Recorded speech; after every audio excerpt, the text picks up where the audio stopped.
quem são as pessoas LGBTs idosas, onde elas estão, quem está cuidando dessas questões, quem está falando para essas questões. A Eternamente Sou nasce pela necessidade de cuidado psicossocial das velhices LGBT. São pessoas cuja invisibilidade é muito grande. Ela passa uma vida sendo quem ela é. Quando ela fica velha, ela só é velha. Então ela perde todas as suas características e passa a fazer parte de um grupo cujo capital diz que não produz e não reproduz, então não serve mais para a sociedade como um todo. Nós no Brasil, há 20, 25 anos atrás, ninguém falava em velhice, muito menos em velhice LGBT. Para que essas pessoas existam, apareçam, convivam, tenham um apoio psicológico, nós temos psicólogos trabalhando, nós temos departamento jurídico, a gente tem várias atividades dentro do Eternamente Sou, para que as pessoas tenham uma velhice social e psicologicamente boa ou dentro do razoável, né? No momento de pandemia, que a questão da fome é uma questão muito grave e que atingiu a nossa comunidade fortemente, assim como todas as outras, basta ver a quantidade de pessoas morando na rua, e a quantidade de pessoas LGBT morando na rua, a quantidade de pessoas idosas que foram para a rua.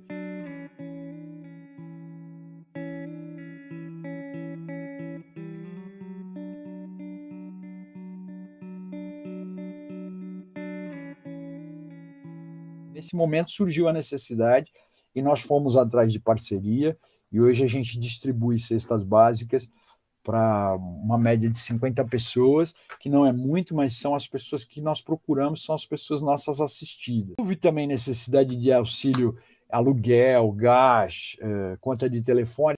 Então, como é que uma pessoa vai participar de uma atividade e tal? Mas nenhum de nossos assistidos teve que ir para a rua por falta de pagamento de aluguel, da sua pensão ou do seu apartamento. A gente fez o que foi possível e tem feito isso até hoje. Eu sou presidente, o diretor financeiro é voluntário, todas as pessoas. A gente não tem ninguém, com exceção do assistente social, que receba salário. Tá? Então, o voluntário para nós é fundamental. Por que existe a necessidade de cuidado psicossocial dessa velhice? Porque na juventude, a maioria das pessoas LGBT, que tem a minha idade, mais velhas ou até um pouco mais novas, passaram por grandes percalços e grandes questões nas suas existências. A maioria teve que abandonar as suas famílias, a maioria teve que sair para uma cidade maior para poder viver como queria, para poder ser quem é. Dentro do meu núcleo familiar, é claro que houveram problemas, houveram questões, mas eu tenho uma família muito bacana, né? Bacana no sentido de que eles me ouviam, eles queriam saber o que estava acontecendo, eles queriam entender por que aquele jovem tão amado tinha questões diferentes. E a minha mãe sempre perguntava para mim, filho, mas isso é sério? Você quer ir num psicólogo? Tu falou, olha, mãe, acho melhor você ir, porque você quem está incomodada com isso, eu estou ótimo. Mas os meus pares sofreram muito com essas questões na juventude, né? Muitos deles tiveram que abandonar os núcleos familiares para poder viver, muitos foram expulsos, né? Havia uma ditadura militar também em curso, então mesmo quando você procurava os lugares, os ambientes para você se sentir mais confortável, existia uma pressão policial sobre isso, as eram presas, espancadas, as travestis eram mortas, enfim, era uma época muito complicada e acho que ainda é, mas com outro viés, com o viés da representatividade, com o viés de grupos que foram se somando.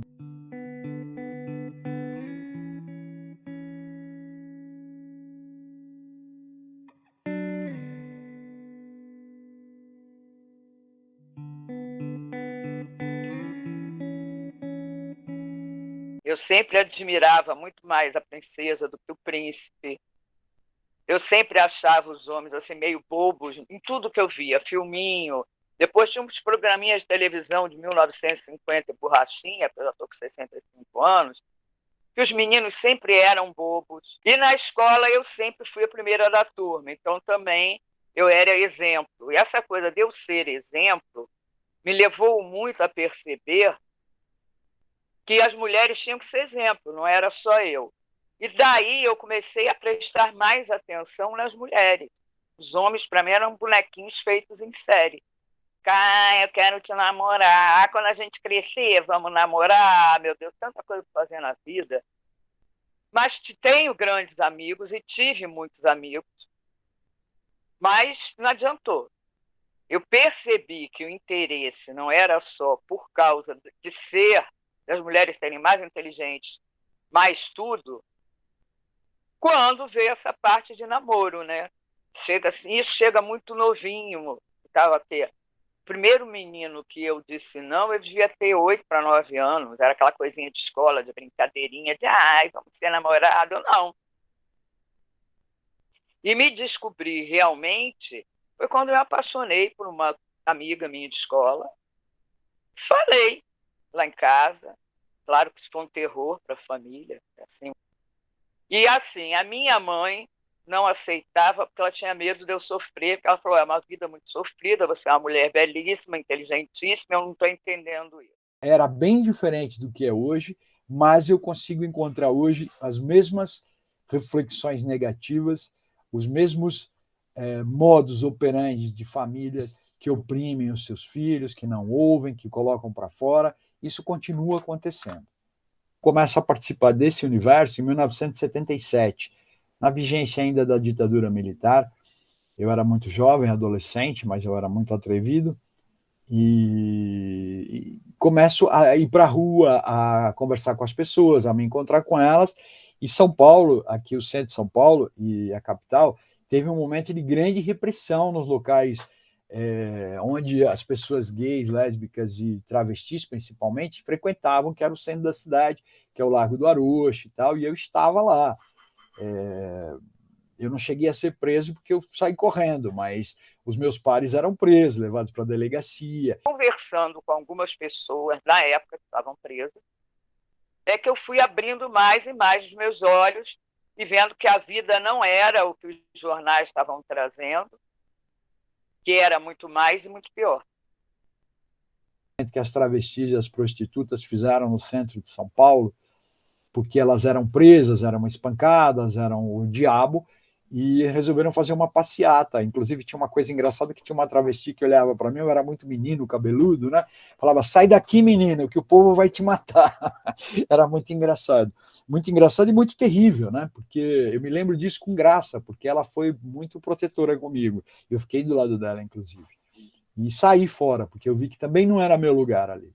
Eu só queria fazer volume, mas participei e em algum momento eu saí da rua, né? Fiquei com medo. Fiquei mesmo. Tá? Existia uma necessidade de liberdade muito grande por parte das pessoas LGBTs e existia um movimento que vinha de fora também com essa questão dos direitos humanos, a gente começou a ter uma abertura política, então havia uma efervescência no começo, mas aí vem a AIDS. Né? O primeiro caso de AIDS que eu li a respeito foi numa viagem que eu fiz, que chamava Gay Cancer, era um câncer gay, né? E que era uma nomenclatura terrível. Os bares nos Estados Unidos começaram a fechar, a sauna, foi uma coisa terrível, e aí chegou o primeiro caso no Brasil. E quando eu li a matéria sobre o primeiro caso, eu tinha 22 para 23 anos, eu falei, olha, eu posso não morrer disso, mas eu vou perder muita gente. Foi a minha reflexão. Eu falei isso para o meu irmão é testemunha disso. Meu irmão é gay, também é mais velho que eu. E a partir dali, o movimento ficou muito confuso, porque houve um olhar sobre a comunidade, sobre as pessoas gays, principalmente, e lésbicas, e as transexuais, de forma muito violenta, as travestis, porque aquelas pessoas eram as responsáveis, entre aspas, por essa questão. Eram quem morria.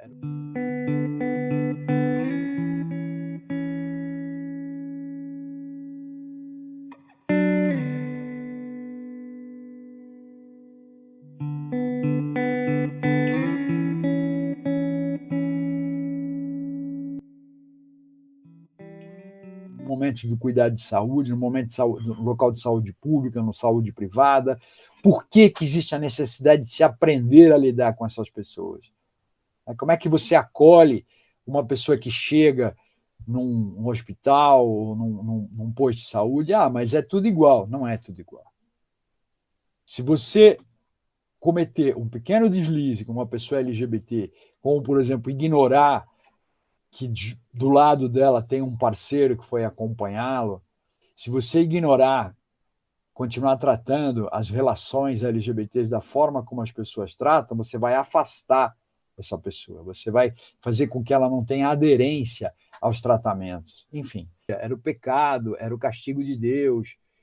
Então, você imagina para uma população que já vinha sofrendo na sua infância, adolescência, por ser gay, por ser lésbica, por ser trans, e aí você ainda vem a culpa sobre uma doença que você não é responsável, né? Sobre uma doença sexualmente transmissível e fatal. Foi uma década muito, muito difícil. Em 1990, eu perdi 6 amigos, de um ano só. Eu sabia o preço do caixão, quanto custava para enterrar alguém. Eu mesmo sou soro positivo há 34 anos já, eu descobri o HIV em 1987 e foi um drama, porque naquela época que eu descobri, eu tinha acabado de perder meu parceiro, eu fiquei viúvo, ele morreu de AIDS, e aquela época foi muito complicada, porque você não sabia o que ia acontecer no dia seguinte, quanto tempo que eu ia durar. E estou aqui até hoje, né, gente, para contar a história. 34 anos já se foram, então, mas eu me considero uma pessoa de muita sorte, também fiz muita coisa para poder chegar aqui, mas nunca adoeci. Então eu tenho muita sorte e acho que alguém ia ter que ficar para contar a história. Ficamos algumas pessoas aqui para contar essa história, né? Essa é uma história muito difícil. A gente via as pessoas muito jovens adoecerem e morrerem de forma muito, muito complicada. Quando veio a medicação, que era o AZT era um remédio que eu fui para os Estados Unidos, eu estudei isso lá antes do AZT vir para o Brasil, e ele tinha uma curva de qualidade que melhorava um pouco a saúde, a questão da imunologia, mas o trajeto final daquela pessoa, a parte que ia chegar na morte e morrer, era muito complicada. A pessoa que tomava AZT tinha 300 coisas ruins, morria de forma muito dramática, ao passo que as que não tomavam, às vezes, tinham uma morte mais tranquila. Então, era quase que escolher como é que eu quero morrer.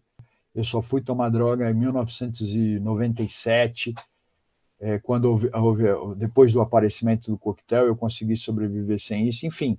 Mas eu não queria trazer isso para mim, eu queria que isso ficasse como... isso é um marco. Eu tenho um filho de 16 anos, que é adotivo também. E eu falo que o meu filho me ensina muito mais do que eu a ele. Mas o ensino dele não é didático.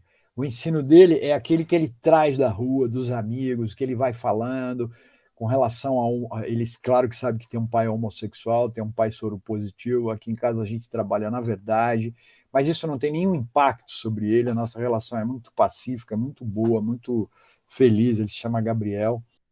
Foi muito lindo, porque assim, eu adotei primeiro a Janaína, tá, são filhas, eu vou logo, meus filhos são filhos todos de uma mesma amiga minha, que era irmã de uma pessoa com a qual eu fui casada, e essa amiga minha teve o marido assassinado, e aí eu adotei uma filha dela, depois eu adotei o menino, porque ela teria que trabalhar, ela não teria como cuidar das crianças, então primeiro eu adotei Janaína, depois eu adotei Galego, e aí muito tempo depois, acho que uns 2 ou 3 anos, ela teve Rafaela, que ficou comigo também.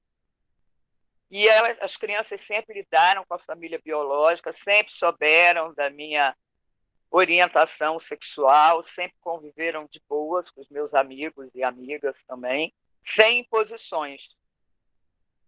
E assim, eles é que escolhiam a roupa deles, eles é que escolhiam como é que eles iam para a escola. A educação deles eu dei de uma forma que eu gostaria que fosse igual à minha. E rolou bem isso, tá?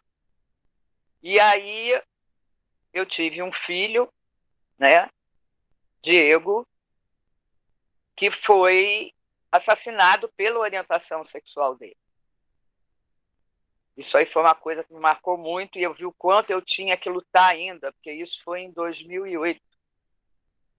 Olha que loucura, nós já havíamos feito Brasil Sem Homofobia, já estávamos na segunda Conferência Nacional LGBT e ainda acontece isso no Rio de Janeiro.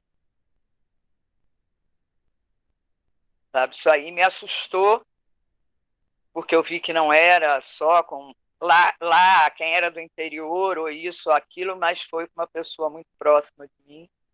e eu dei até tive que dar uma respirada, porque aí eu fiquei mais do que nunca querendo leis e não decretos, querendo coisas que fossem, sabe, incluídas no nosso cotidiano para que defendesse qualquer pessoa.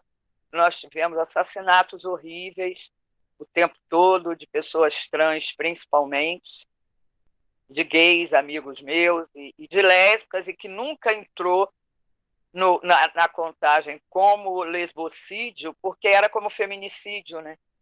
Eles nunca colocam a orientação sexual da pessoa. Olha, Diego era amorosíssimo. Ele tinha se assumido há pouco tempo, tá? E Diego foi trabalhar comigo no Centro de Referência, e eu achei muito lindo, porque ele estava estudando, ele estudava de manhã e à tarde ele ia trabalhar comigo. E ele ainda era DJ final de semana, tá? Articulação Brasileira de Lésbicas, tem um movimento dela que está parado, mas não está morto, tá? A gente pode dar um tempo, mas segue. Tem o Conselho LGBTI Nacional Popular, que quem criou foram os que largaram o conselho, que logo depois foi extinto, que era do governo, e nós mantivemos as nossas pautas e continuamos com a nossa luta. Tem o Lesbocenso, que é nacional. O movimento das pessoas trans, que é um movimento forte, que eu considero um movimento muito positivo, que elas efetivamente se ajudam, né? É um grupo muito vulnerável quando se trata das questões LGBTQIA+. Quando você olha para esse grupo, você fala, tem o grupo das lésbicas, dos gays, das bissexuais, das pessoas trans, mas essa letra T é uma letra cuja problematização tem que ser levada, assim como as outras, mas elas têm que ser levadas muito a sério, e o grupo precisa cuidar muito dos seus pares e das pessoas trans. Essas realmente sofrem e sofrerão violências inomináveis, né? Assim como as pessoas gays já sofreram. Nós perdemos muitas pessoas que hoje estariam aí com seus 60, 70, 80 anos e estariam fazendo trabalhos muito relevantes para essa comunidade, ou não, estariam vivas. Seriam meus amigos. Eu lembro que em 1991 eu pensei, eu vou ter que fazer todos os meus amigos de novo, só sobrou um. E eu. Então, isso é um baque inesquecível, isso é uma marca, eu chamo de ferida existencial. Você não pode comparar um homem gay de 70 anos, que abandonou sua família quando era jovem para poder viver sua orientação, sua sexualidade, e hoje se encontra nos 70 anos, às vezes casado, às vezes solteiro, mas você não pode comparar essa pessoa com um vovozinho que tem netos, que tem família, aquela família da margarina, que todo mundo fica em volta, que cuida do vovô. Não dá para, não tem essa relação, certo? Somos humanos, somos iguais, envelhecemos. As tangências da velhice LGBT com a velhice heterossexual, vamos dizer assim, elas se baseiam no fato de você ter questões de saúde, de você vai envelhecendo, vai ficando com problemas de saúde, mas acaba aí. Porque as outras tangências, aí as tangências acabam e começam as peculiaridades de cada grupo. Quantos amigos eu vi morrerem sozinhos porque as famílias não queriam saber? Bem feito, quem mandou ser viado? Já ouvi isso muitas vezes, né? Os viúvos dessa geração que morreram logo depois, como é que... Então, quer dizer, é uma situação muito complicada e muito dramática. Então, a velhice não me castigou. Fisicamente é que ela me castigou, mas ainda assim eu faço 2 vezes na semana uns exercícios, que ainda dá para descer 7 andares de escada, lá embaixo fazendo a fina, né? Você para, respiro, digo, ai, cheguei. Entendeu? Mas, fora isso, eu acho que a velhice incomoda na cabeça da gente. E daí é que eu acho que o eternamente, que a gente chama de eternis, né? O eternis faz muito bem. Seria uma pessoa velha o dia que eu resolver não aprender mais nada. O dia que eu achar que o que eu sei, o meu saber é o bastante para a minha existência, e o que eu sei não pode ser compartilhado com as pessoas mais jovens. Aí eu estou velho. paradigma de que a pessoa velha ela não propõe, ela não sonha, ela não realiza principalmente os seus sonhos, isso é uma bobagem. Tem velhas do jeito que elas quiserem. Se eu quiser ser um velhinho indefeso, não aprender nada e ficar na minha, eu tenho esse direito. Só que aí a velhice, para mim, se instala. E aí é mais complicado.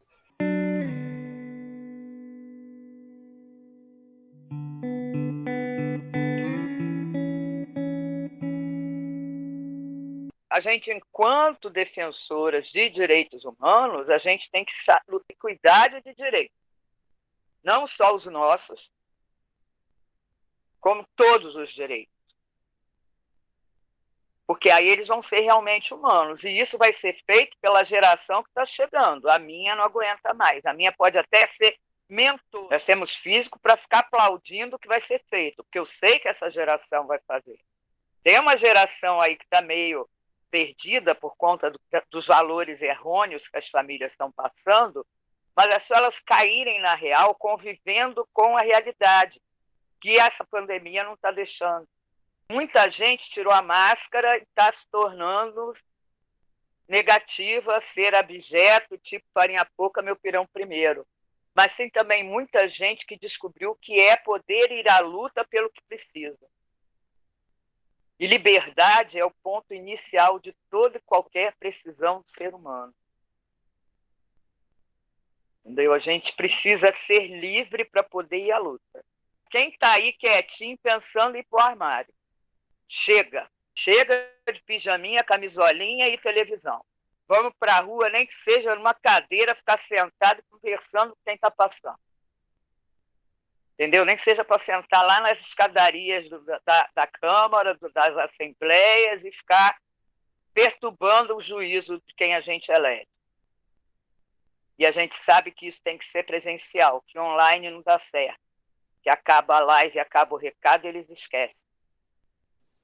Né? Eu nunca posso dizer que sou uma pessoa absolutamente feliz se tiver um par, alguém meu, passando uma tristeza ou uma grande dificuldade. Isso não possibilita a felicidade plena de ninguém. Se alguém disser que eu sou absolutamente feliz, é porque essa pessoa vive numa bolha, ou é cega, ou vive no meio de uma ilha. A gente é elo de corrente, e de corrente sem cadeado.